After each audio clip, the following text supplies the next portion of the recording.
Hey, welcome to another video about my campervan build, but in this video I specifically want to talk about the hookup system to connect to 230/240 volt. I guess if you're in the States and you're 110, the principle is going to be the same. As this is a bit of a budget build, I don't want to be spending anything more than 100 quid, but this way it's no drill. You don't have to make a hole in your van, and you don't have to get a complicated electrical system from somebody else to get 230/240 volt power in your campervan. All you need is this baby here, and you're away.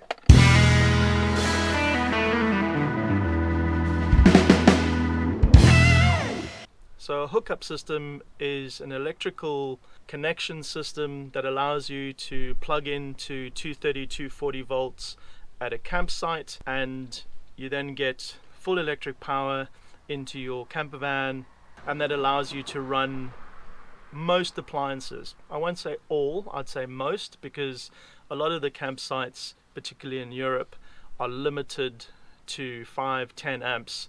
A 240 volt hookup system, if you get a pre-wired set, you're looking at anything from about £90 upwards up to a couple of £100, and you could spend a small fortune on your electrical system in your van.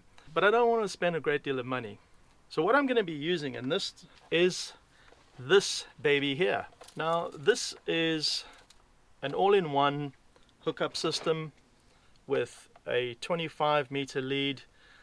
That's the plug that you connect into the campsite, and then these are the plugs that you can use to power your electrical devices. This is the kind of unit that you use in a campsite where you've got a tent or camping car situation, and these cost anything from 25 to 50 quid depending on where you buy it. They're all essentially the same thing, and what it does is it incorporates a bunch of the things that you need for a campsite hookup system without spending a great deal of money. This is probably half the price of the least expensive pre-wired kit that you could buy off the Bay of Plenty. What this includes is the consumer unit over here at the top. That's the consumer unit over there. It's integrated into this one case. This is the thing, just like your home electrics, that trips when there's a surge or something shorts, and this is the kind of protection that you're looking for inside your campervan. It's always good to be safe rather than sorry. What the more complicated hookup systems use is a separate consumer unit, and that's then wired to some plug sockets, and you can distribute them around your van. We've been using our van for a good few years now. We know exactly how many sockets we're going to need, and we've used 3 sockets for all of this time in the van, and we've never needed to have any more. To save some money and to make this a nice, neat, simple install, this is probably the least expensive way that you can get a hookup installed into your campervan. And if you're afraid of electrics, which most of us are a little bit confused by, this is the way to go.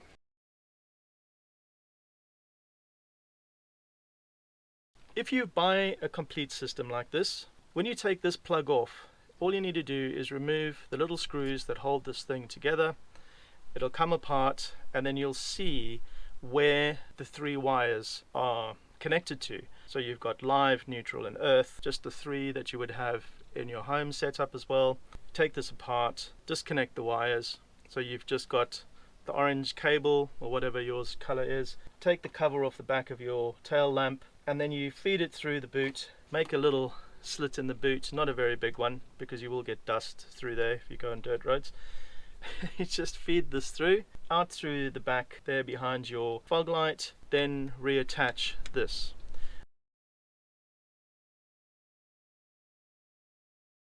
I have another lead that's about 25-30 meters long that I use to connect from the van to the hookup. So I'm going to shorten this quite considerably, because I want to run this from here in this garage cabinet along here, down there, and then out the back of the van. So effectively that is all the cable that I'm going to need, which is brilliant.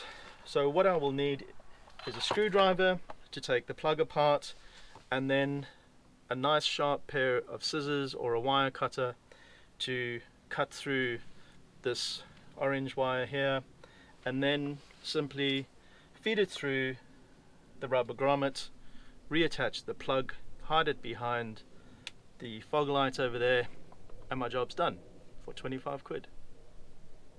You cannot get a better, cheaper, more reasonably priced and safe hookup system than that.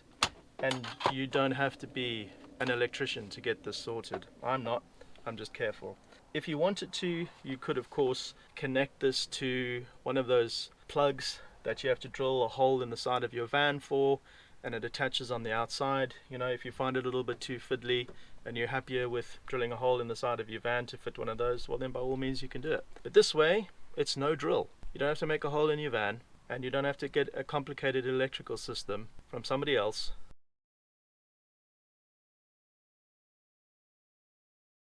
So here's my consumer unit and the power strip. I'm going to put that in there. I need this to run to the end over here, down, and then out of the van, roughly that much. I'd say about a meter, maybe just a little bit more. I've got myself some cutting shears for rubber. You don't need something nearly as fancy as this. This will just cut it nice and square. Done.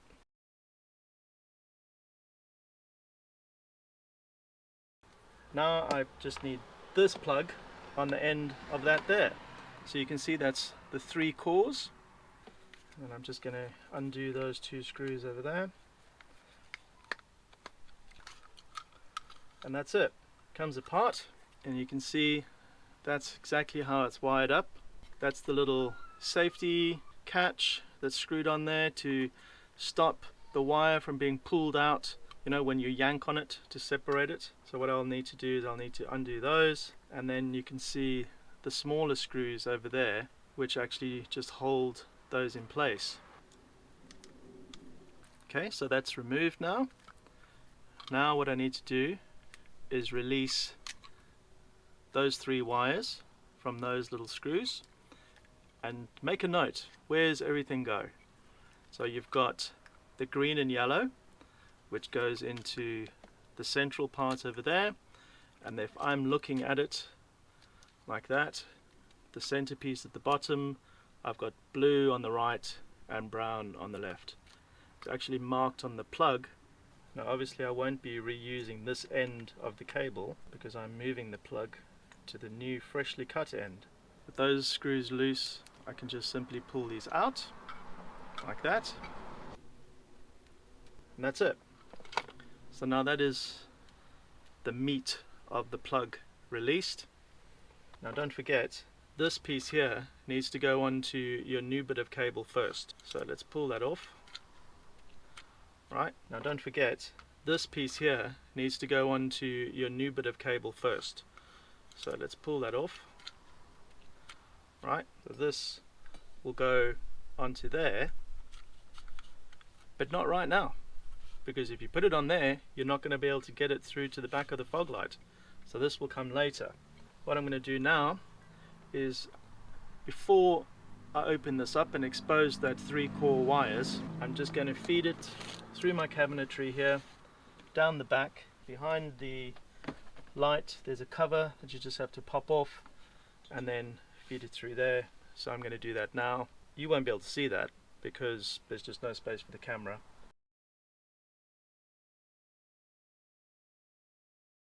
So this is behind the fog light on the right hand side of a T4 right hand drive. Left hand drive will have the fog light on the other side. Now in there you can just see I've removed the grommet at the back against the body that the wiring comes out of, and then what I need to do is try and feed, there's the power lead, there you go, through the hole in the body. Simple as that. I haven't had to drill a hole. Now what I want to do is get this through the grommet so that I can push the grommet back into the body. Right, so you can just see that I've managed to get the cable through the little slit in the rubber boot that I made. Now I can pull it through, and then what I need to do is I just need to seat that rubber boot back into the body of the car to make a seal. And if you want to, you can then wrap that in insulation tape. I've managed to get the grommet back on. It took a couple of minutes. It's a bit tight. Now I can determine the exact length that I want, cut this at, and then refit the plug. Before I cut this off, I've double checked the length that I need, but I also need to bear in mind that I need to get this cable and the plug in the back there, in this space behind the fog light. So I don't want to have too much cable here. It just needs to be able to pop out a little bit so you can make the connection. These shears are very inexpensive, by the way. I just bought them off Amazon.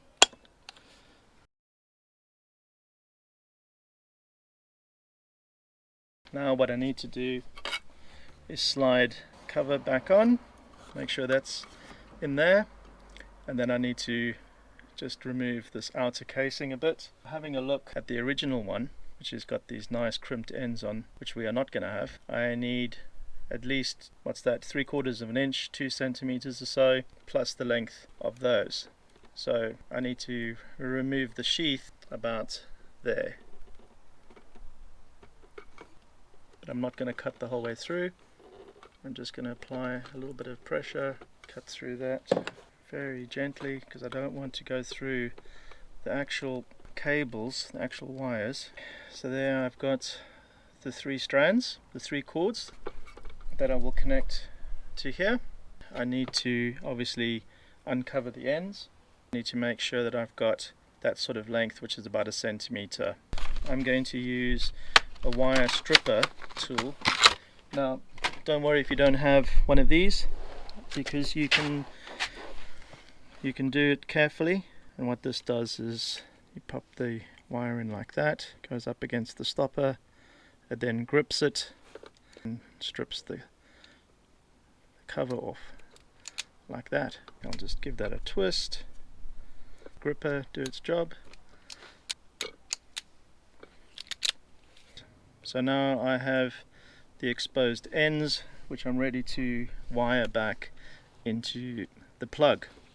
Don't forget, put the back cover on first, and I'm going to do the reverse of what I did before. So this will feed over that like that, about 1 centimeter from the end. Put these screws back in there just so that nothing gets lost. And I'll start with the green and yellow in the center. Put that into the hole there. I'll just tighten these up. Okay, give it a tug. Perfect. Tighten up the screw, nip those up, nice and tight. Slide it into the hole, hold it in place, and then do up the screws. And that's it. Now I just need to tighten up the security gripper thingy, my bob. That's done. So now all I need to do is line up the 2 screws with those points over there. Push this back together, tighten those up, not too tight because it is plastic and you will strip the plastic. You will not be a happy camper if you do that. There we go. And that's it. And that will receive the power from your main hookup lead that you connect to the power source, the shore power at the campsite.